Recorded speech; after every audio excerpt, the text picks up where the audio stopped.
Hi, and welcome to Guerrilla Discipleship. I'm Tim, and this is Ann, and we maybe have two different faces here that you haven't seen in a while, but we're back. We have actually an amazing story we want to tell you of disciple making that happened at our church, Oakdale Church, and we're so excited to tell it to you because it has a lot of the makings of what we've been calling and coaching and encouraging all of you to do in your disciple making relationships. And so we kind of want to use this story. I'll give you a 40,000 foot view of it.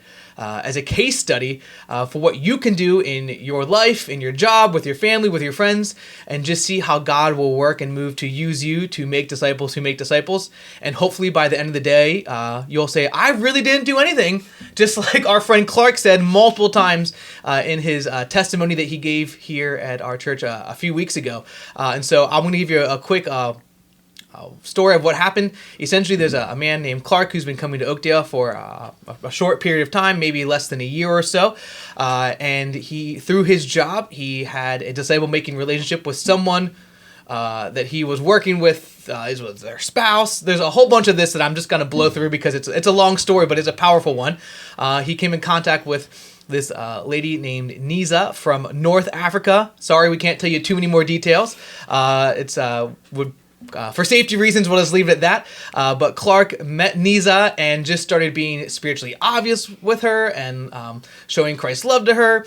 And we actually are going to go through a couple different of the statements he said in his testimony and hash those out. And through doing those things, he actually ended up leading her to Christ. And now she is leading other people to Christ where she lives and has no clue what she's doing or how she's doing it. She's just sharing Jesus because that's what a good disciple maker does. And we're hoping to see some crazy things come out of that North African region of the world where people will become the faith because Clark led someone to faith and Clark was just being obedient and not really doing anything, but simply going where God was calling him and using him. So in front of us, you can't see it, but we have 24 of the statements that Clark spoke and used during his time, during his testimony, and we're going to go through a few of them. Ann has them in front of us. Can you tell us some of the I statements or maybe even lay out kind of how they all flow and come into each other and how maybe you've organized them so that we can examine this case study better? Sure. Yeah. I mean, what struck us was that during his testimony, Clark said multiple times, I really didn't do much of anything. Yeah.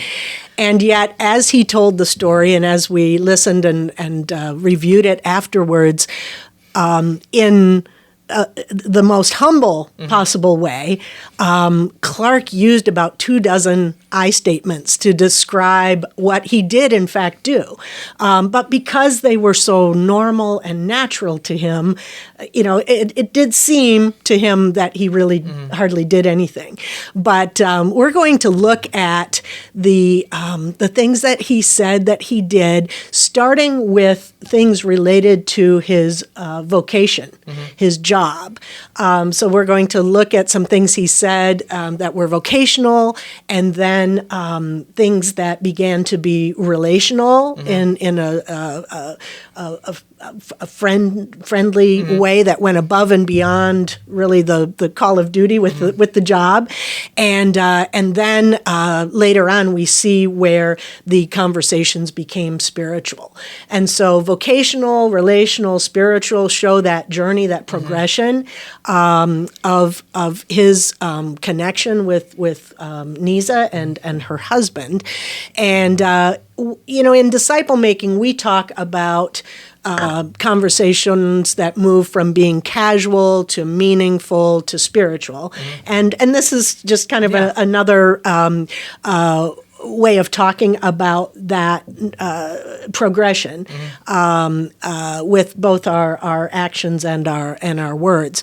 So with Clark being a lawyer, he shared that he was asked to be a fiduciary, that is a guardian or a conservator for Niza's husband, who was an American here in the United States, who was elderly.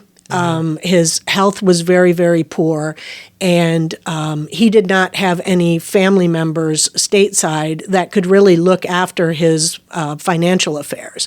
So as a lawyer, Clark said, I served as a fiduciary, managing finances, making sure that he had adequate housing and health care, and part of that responsibility is to check in once a month with Nisa's husband.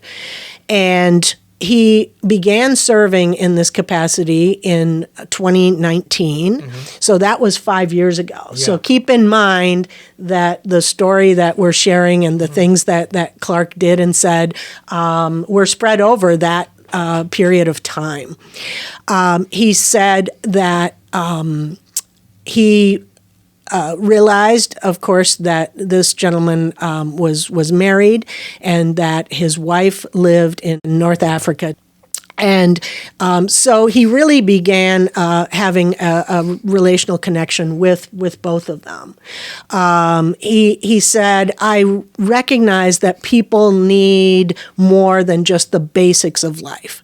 And so that was, of course, his role was to make sure that the husband was cared for appropriately and that his finances were managed. But Clark, being who he is,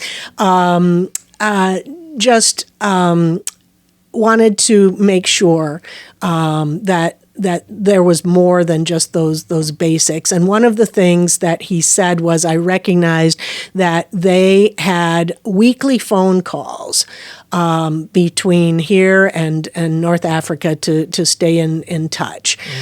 They had been apart, had not seen each other, I believe, for 15 years, was what he said.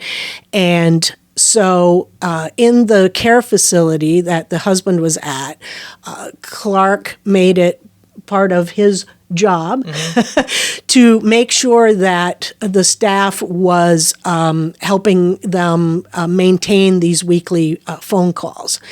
And he said, I am following up to make sure this was happening because it's important. And he said, I was just trying to do my job, but also to show compassion and treat them like I would want my dad or my mom to be treated. And the weekly phone calls was a big part of that. And then he went on to share that he found out the husband liked to play chess and that he loved ice cream. And so he began to come and visit more frequently, I think, than just the required monthly check-in. And he also would bring ice cream, just as a way of blessing this man. And so that is where, obviously, he went, again, above and beyond the requirements of the job to build relational connections and to help this couple maintain their connections. And so those are some of the things that we saw him do and transition from vocational to relational. Yeah. I think just looking at this, it seems kind of like, well, what did Clark really do? He says, I didn't really do anything. He was really just loving like Christ loved him. He was doing his job, and he felt a tug on his heart to do more than just his job. And so as Ann read some of those statements or paraphrased some of them, you can hear that it was just, I was doing my job, I was doing what I was supposed to do, and then I found something else out, I saw something that was important, and I just stepped up and I just did it. Somewhere between taking care of a housing and getting this man ice cream or making sure the visits were important or playing chess with them was where you can kind of at least start to see that there's a shift, that he started doing something above and beyond what is normally expected of someone in his position. And so I just want to say for those who are watching who are like, man, I don't even know how I could do this at my job. I mean, it's as simple as going above and beyond for people that you're working with or working for, whether they're contractors for you or you're contracting with them. I know that's a lot of people in the DC area. Just go above and beyond to be intentional, above and beyond to hear their needs, above and beyond to care for them.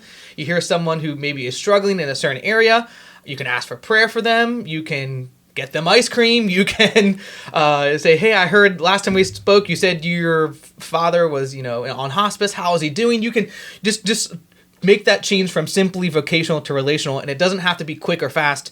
One thing that stuck out to me was Clark was being vocational and relational with these people before we even knew who he was, or Clark even knew anything about disciple making, multiplying disciples. That this was had a nice deep foundation.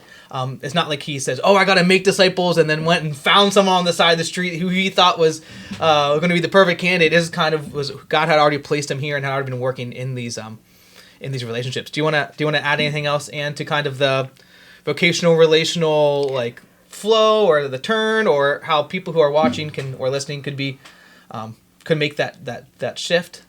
Yeah, I think it is just a matter of being intentional in the places that God has put you, with the people that are around you, to be, as we often say, spiritually obvious without being spiritually obnoxious. And in this case, what Clark was doing was just showing Jesus's love. At this point in the story, he has not articulated to Nisa or her husband why he is doing what he's doing. Maybe, he hadn't even quite framed it up that way in his own heart and mind. Clark's been a believer for a while, but he has recently been on a personal journey where he has really grown deeply in his faith. Yeah. That kind of parallels this time frame. But I think that again, some of this just came so naturally out of who God made Clark to be, and he just without really being able to verbalize it, he just through his actions he showed Jesus' love. And we're going to see later in our second episode where Clark begins to use words to accompany those actions, to connect the dots, if you will, to why he is doing what he's doing, to his being a follower of Jesus. Yeah. One of the when I was just reviewing the I statements that Ann sent me yesterday, I just had a heavy scripture on my heart. I'm going to read it for you. You can't see it, but it's on the table in front of me. Colossians chapter 3, verse 23. I think it perfectly describes what happened in this situation, and also encouragement for how we should act at all times as well too. Where it says, whatever you do, work at it with all your heart as working for the Lord, not for human masters, since you know that you will receive an inheritance from the Lord as a reward. It is the Lord Christ you are serving. That's Colossians chapter 3, 23 and 24. And I think that's just the most basic fundamental stuff we can all do with our jobs, whether they're 20 hours a week or 60 hours a week. We all get burnt out. We all get frustrated. I'm sure we all have irritable people that we work with, and maybe we're the irritable person in the workplace. But that's encouraging that everything we do, we're doing it as if we're serving the Lord. And I think when we take that approach like Clark did, that's where you start being able to have conversations that move from vocational to relational, or from casual to meaningful, or meaningful to spiritual. It's just like if you can be serving the Lord in every aspect. If you're cleaning toilets, clean the toilets as if they're the Lord's toilets. I mean, I know I'm kind of going off the deep end here, but I think we're vastly underestimating the ability for us to be a light or to show Christ's love in a place if we spend the majority of our waking hours doing work for or with people, and we're not showing Christ to them, when we're missing a good third of our day. And that's not good. That's not what Christ called us to do at all.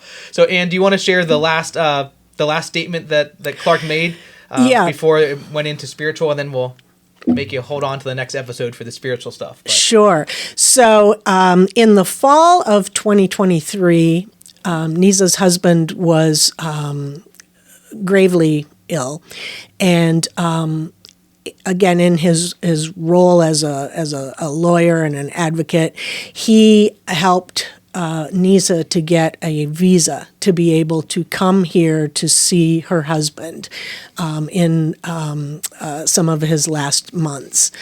And so that was the last of the vocational statements that he made was I was able to help her get a visa. And so in the next episode, we're going to talk about what happened once Nisa got here in the fall of 2023, and the way that began a series of spiritual conversations. And so, Tim, you want to say any more? Yeah. So, if you want to hear more of this conversation, you have to tune into our next episode. At the end of that episode, we're going to be sharing with you the audio from the testimony from Clark and Nisa. So you definitely don't want to miss out there.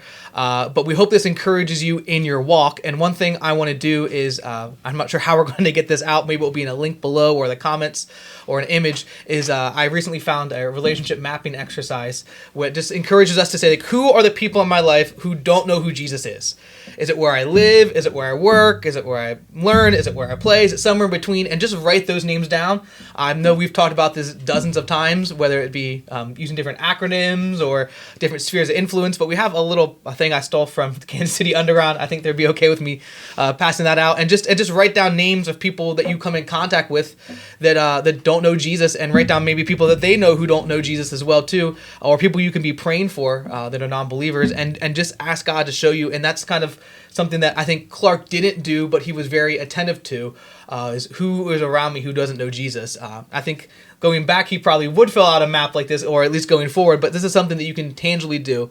But yeah, join us next time as we talk about the spiritual statements that ignited a movement, or we hope to see even more of a movement in a North African country.